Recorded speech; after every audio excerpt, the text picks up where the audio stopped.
রাধে রাধে বন্ধুরা, welcome back to my channel Rajshree ব্লগে সবাইকে জানাচ্ছি ওয়েলকাম।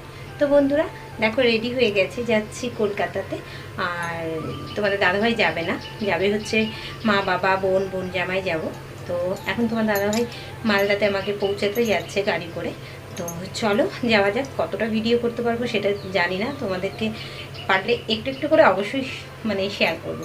চলো। আর আমার বাবা কিন্তু ক্যামেরা একদমই পছন্দ করে না, তবুও একটু চুপচুপ করে ভিডিও করব। তো চলো দেখতে থাকো, আশা করি খুব ভালো লাগবে। আর দেখতে পেলে যে খাওয়ার জন্য রুটি করে নিয়েছি। আর এখন তো প্রচণ্ড খিদা লেগে গেছে, তাই তোমাদের দাদাভাইকে কোথাও দাঁড়া করিয়ে খাবো আগে, তারপরে যাব। তো চলো দেখতে থাকো। তো চলো বন্ধুরা, শুরু করলাম।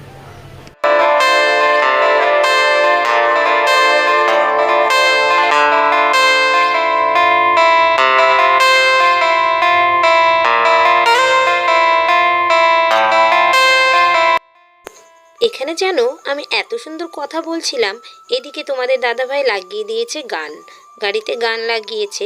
তো যাওয়ার আগে তোমাদের দাদাভাইকে একটু বকুনি দিয়ে গেলাম যে আমি দেখছো ক্যামেরা অন করেছি, তুমি কেন গানটা চালিয়েছো, তাই নিয়ে কিন্তু একটু বকাবকি করছিলাম। গাড়িতে যেতে যেতে তোমাদের দাদাভাইকে এক ঝলক ক্যামেরাতে নিয়ে নিলাম। দেখো মুখটা কেমন ভার করে বসে আছে, বকুনি খেয়েছে না তার জন্য। দেখো তোমরা, যেতে যেতে দেখি ফুচকা। আমার তো খুব ভালো লাগে ফুচকা, তো কটা ফুচকা নিয়ে নিয়েছি। গাড়িতে বসে খাবো, নইলে স্টেশনে বসে খেয়ে নেবো। কে কে আছো ফুচকা লাভার?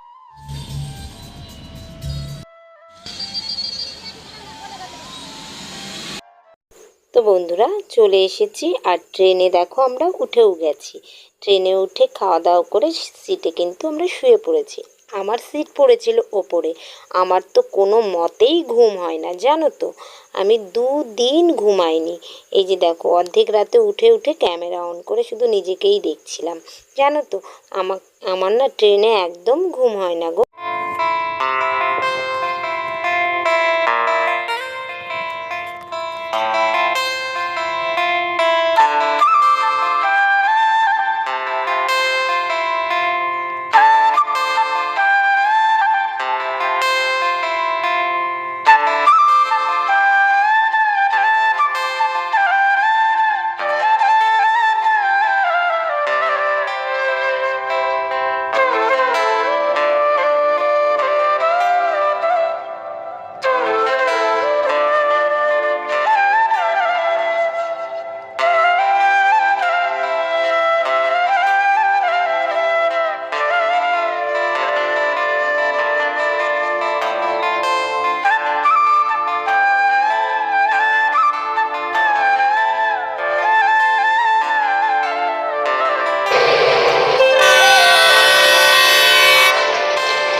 তো বন্ধুরা, আমরা কিন্তু কলকাতা পৌঁছে গেছি, আর আমরা কিন্তু কালীঘাটে পুজো দিতে এসেছি।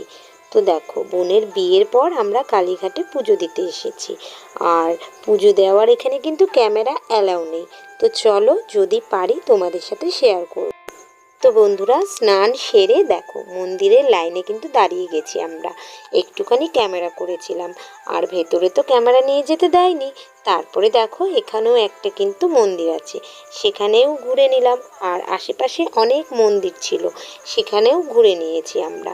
তো এবার আমাদের পুজোটা খুব সকাল সকাল হয়ে গেছিলো। আমরা পৌঁছেছিলাম ভোর 5টা নাগাদ পৌঁছে গেছিলাম। স্নান সেরে ফ্রেশ হতে 6টা হয়ে গেছে। তারপরে আমরা কিন্তু 7টার মধ্যে পুজো দিয়ে দিয়েছি। পুজোটা খুব সুন্দরভাবে দিয়েছি বন্ধুরা, মাকে সামনে থেকে খুব সুন্দরভাবে দর্শন করেছি, ধরেছি, খুব ভালো লেগেছে।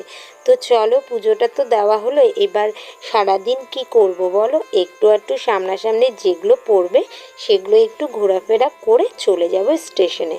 আমাদের স্টেশনটা না চিতপুর স্টেশন। চলো, ট্রাফিকের জন্য অনেক প্রবলেম হয়েছিল, তোমাদেরকে ভয়েসটা আমি পরে দিচ্ছি, তো তাই আগেই বলে দিলাম। দেখো কেওড়াতলা শ্মশান, এখানে আমরা অনেকক্ষণ ছিলাম। শ্মশানটা কিন্তু খুব সুন্দর ছিল।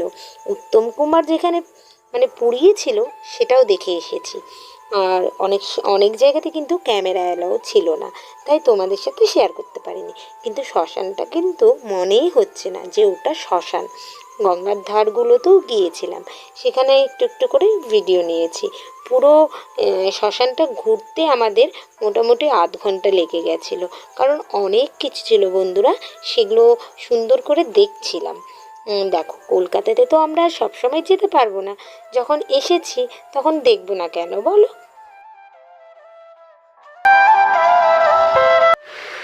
তো বন্ধুরা, দেখতে পাচ্ছ আমাদের পুজো কমপ্লিট হয়ে গেছে, আর আমরা এখন কেওড়াতলা শ্মশানে চলে এসেছি। এখানে পরিবেশটা দেখছি খুব সুন্দর লাগছে, আর তোমাদের সাথেও শেয়ার করছি। তোমরা দেখতে থাকো, আশা করি তোমাদের খুব ভালো লাগছে। তো কোথায় যাচ্ছি না যাচ্ছি সবটাই কিন্তু তোমাদেরকে শেয়ার করবো। এই যে দেখো, আমাদের পুজো সব ভালো মতন দিয়ে দিয়েছি। তো চলো বন্ধুরা, তোমরাও দেখতে থাকো।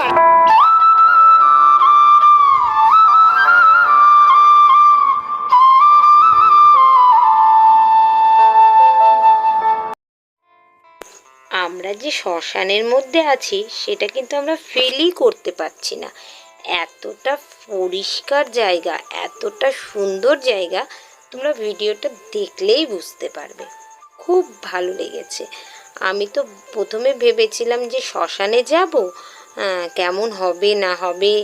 তো মা বলছে এখানকার শ্মশানে তুই গিয়ে দেখ, তোরা আসতে ইচ্ছা করবে না। সত্যি কিন্তু আমার সত্যিই আসতে ইচ্ছে করছিল না, এতটা সুন্দর জায়গা। আমার তো খুব ভালো লেগেছে। দেখো, কলকাতা এমনই এক জায়গা যে সমস্ত কিছুই কিন্তু এখানে ভালো, অনেক কিছু দেখার আছে, বাট আমাদের হাতে একদমই সময় ছিল না গো। নাও, এবার সবাই দর্শন করে নাও গঙ্গা, মা গঙ্গাকে সবাই দর্শন করে নাও। এটা হচ্ছে কালীঘাটে যারা যাচ্ছ, এই গঙ্গাটা কিন্তু পাবে। এটা কিন্তু সব থেকে বড় একটা গঙ্গা। তো দেখে নাও, তোমাদেরকেও দেখিয়ে দিলাম আর আমিও দেখে নিলাম।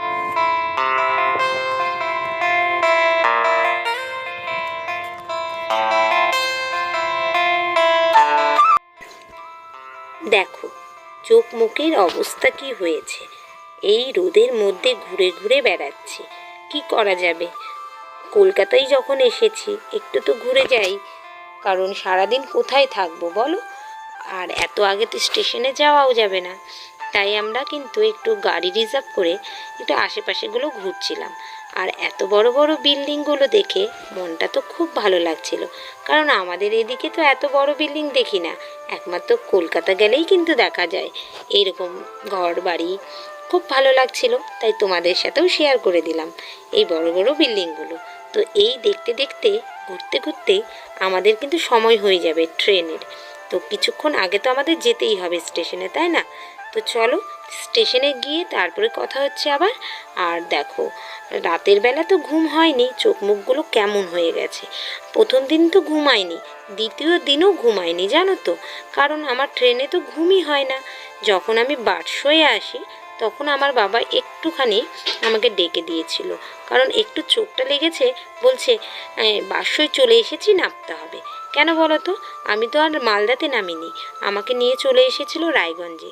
14 তারিখে আমি নেমেছি রায়গঞ্জে, নেমে কিছুক্ষণ ঘুমিয়েছি, 11টা অবধি ঘুমিয়ে তারপরে তোমাদের দাদা ভাই আমাকে নিতে গেছিলো। ভয়েসটা আমি পরে দিচ্ছি, তাই তোমাদের আগেই বলে দিচ্ছি। আর দেখো, কলকাতাতে ট্রাফিক পাবো না তা তো হয় না, এত ট্রাফিক কি বলবো। আমরা স্টেশনে যেতে যেতে 2-3 ঘন্টা লেগে গেছে।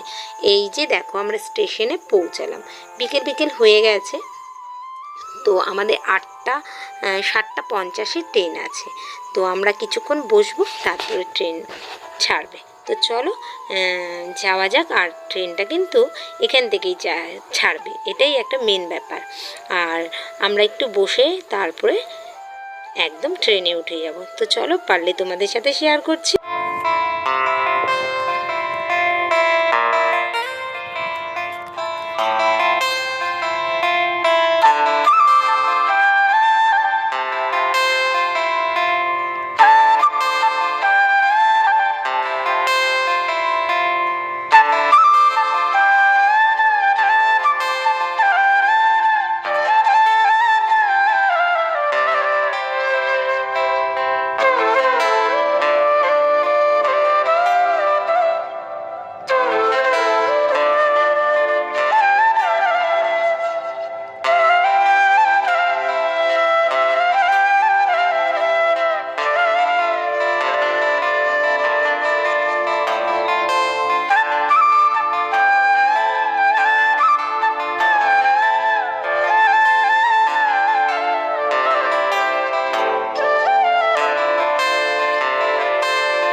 বন্ধুরা, তোমাদের সাথে কিন্তু খাওয়া দাওয়াটা সেভাবে শেয়ার করতে পারলাম না।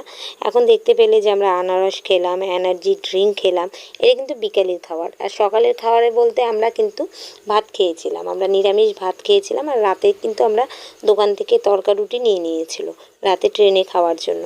আর চলো এবার বাইরে একটু এলাম, বাইরে এসে দেখো পুরো স্টেশনটা তোমাদেরকে একটু শেয়ার করছি। একদমই একদমই ফাঁকা স্টেশন, কোনো ভিড় অত নেই, খুব ভালো একটা স্টেশন। শান্তিভাবে ট্রেনে উঠলাম, শান্তিভাবে নামলাম। এই যে দেখো, এবার আমরা ক্যান্টিনে চলে এসেছি, বোন আর আমি। একটু কেমন কেমন খেতে ইচ্ছে করছে, মনটা করছে একটু তেলে ভাজা কিছু খাই। তো চলে এলাম ক্যান্টিনে, ক্যান্টিনে এসে কিছু জিনিস নিয়ে নিলাম, যে বসে বসে খাবো যতক্ষণ না ট্রেন আসে। তো ট্রেন কিন্তু আমাদের লেগে গেছে, এবার এটা খেয়ে কিন্তু আমরা ট্রেনের এখানে প্ল্যাটফর্মে চলে যাব, কারণ ট্রেনটা লেগে গেছে, ট্রেনে উঠতে হবে। আর 10-15 মিনিটের মধ্যে ট্রেনটা ছেড়ে দেবে। এই যে দেখো, কী ভালো না লাগছিল জানো তো, যে এই ট্রেনটা করে এখন আমি বাবার বাড়িতে যাব। আমি নেমে যেতাম ফারাক্কা বা মালদাতে, কিন্তু আমার বাবা আমাকে নামতে দেয়নি, কারণ রাত্রিবেলা ট্রেনটা যেত অনেক রাতে, তো স্টেশনে নামিয়ে দিত। কিন্তু তোমাদের দাদাভাইকে না দেখলে তো আমার বাবা ছাড়বে না, তো তার জন্য আসা হয়। তো বন্ধুরা, ট্রেনটা এখন ছেড়ে দিবে, তো চলো যাওয়া যাক। আর ভিডিওটা কেমন লাগলো অবশ্যই জানাবে। তো চলো ভিডিওটা এখানেই বন্ধ করছি, নতুন ব্লগের সাথে আবার তোমাদের কাছে আসছি।